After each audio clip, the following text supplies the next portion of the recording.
It's a beautiful spot, Dauphin Island, Alabama.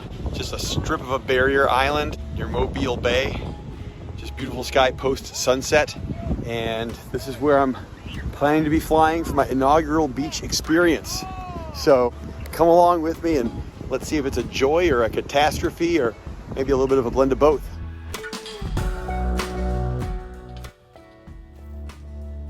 In another video that I'll post in the description, I shared a little bit more about this family spring break trip to Dauphin Island, Alabama. And if you saw my previous video, you know that I didn't have my inaugural beach flight right away, but instead, because of high winds, I took off from the small airport on the island.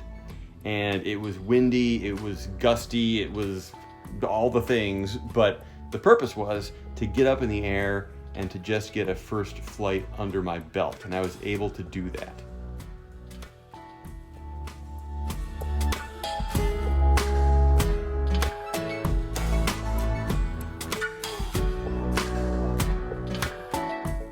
So I flew and I was able to land at the beach, and again, that video is linked in the description, but then there was a little epilogue to that flight that I didn't include before. Way to go, right? It was good, man. It was good. We got some good flights today. So this is what happened to me. After my first flight, I see a car. I pack up my stuff on the beach. I come back and I see this car that's going by with a paramotor on it. And this guy's out and he's looking for me.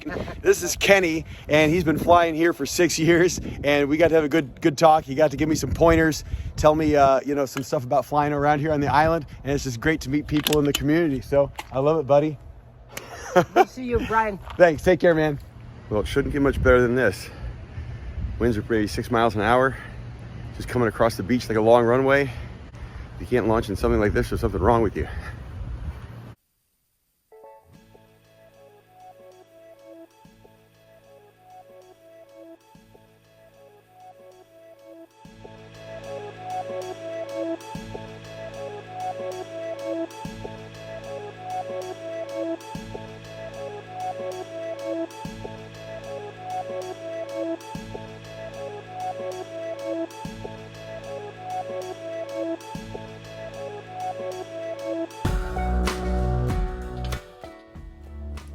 So finally, the day came when the wind would start looking good and the conditions were great to launch from the beach right in front of the house.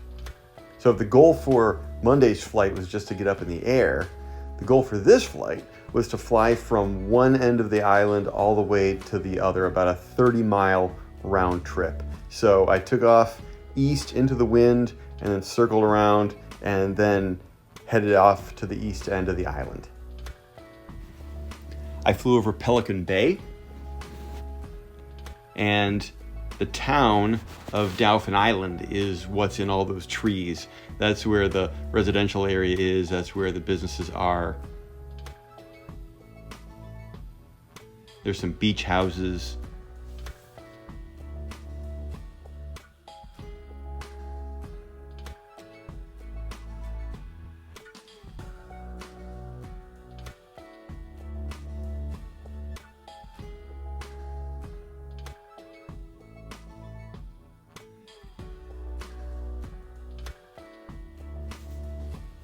And I'm not sure, but that horseshoe-shaped road, I imagine it used to have houses on it. You can see some driveways.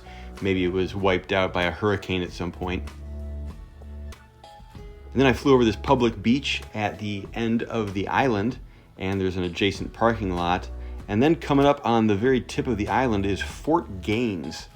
Fort Gaines was a Confederate fort. It defended Mobile Bay along with Fort Morgan on the other side of the bay.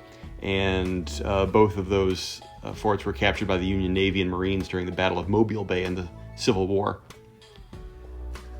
So I flew over that a couple of times during the trip. I thought that was really interesting to see from the sky. I had toured it in a previous trip from the ground, and so it was really interesting to get this perspective.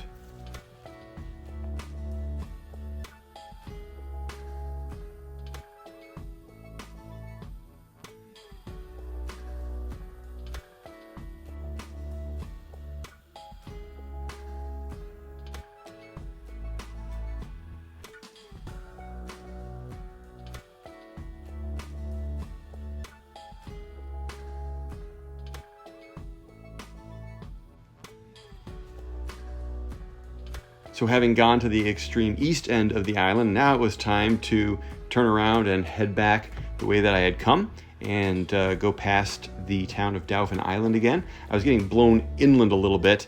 I was still kind of getting used to those beach breezes. But now it was time to head on out and head to the west end of the island.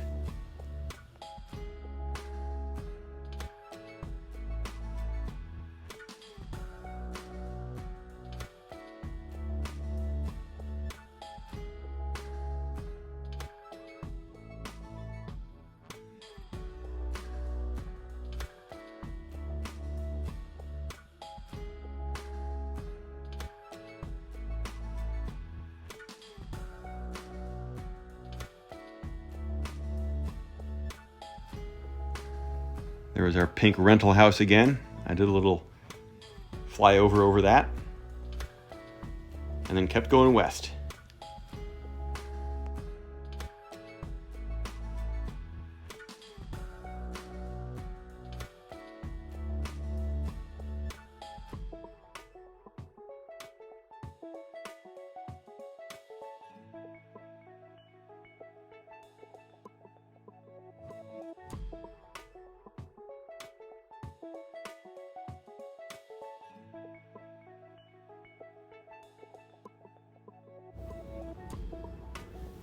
The last bit of civilization was this public beach on this end of town, and then after that it was just miles and miles of solitude along this thin strip of island.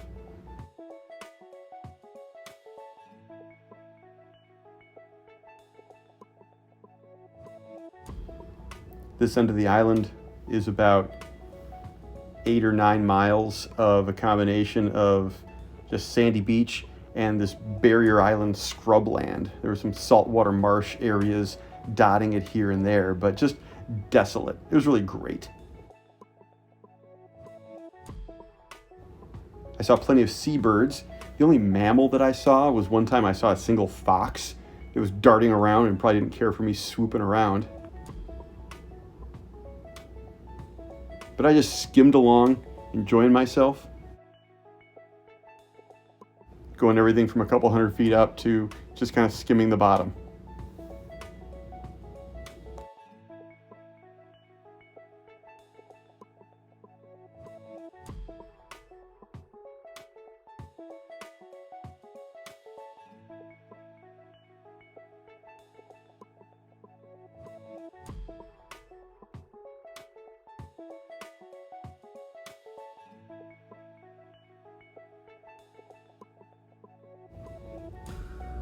Then I pulled up higher, and then I could see the west tip of the island in the distance.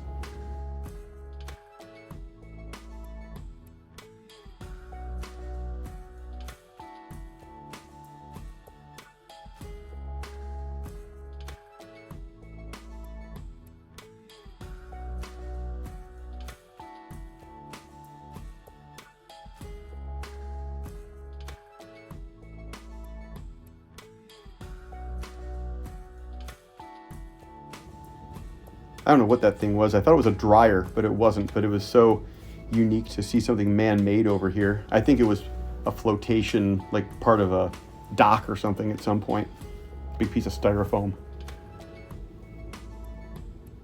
I was so tempted to put down right here and soak up the solitude, but this pasty guy is not ready for a 10-mile walk through the sand in case the motor wouldn't start again or something else went wrong, so I resisted the urge. But what I did do is I made sure that I cleared that tip of the island because I wanted to make sure that I went from absolute end to end of Dauphin Island. After that, it was time to turn around and head back, this time into the wind and into the sun.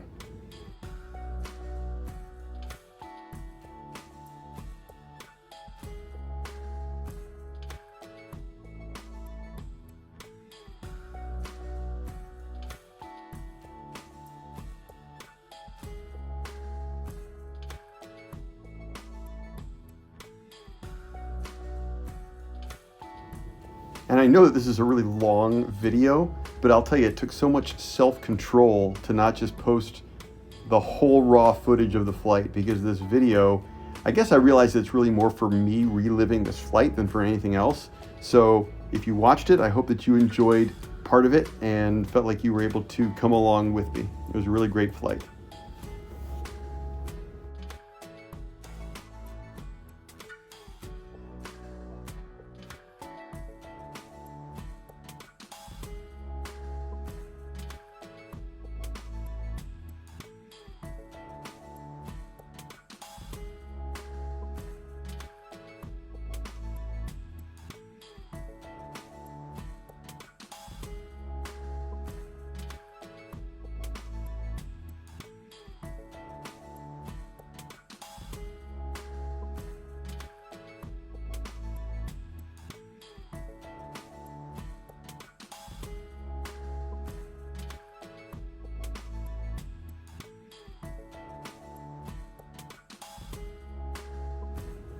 This was my longest flight. It was 92 minutes. And just beautiful views.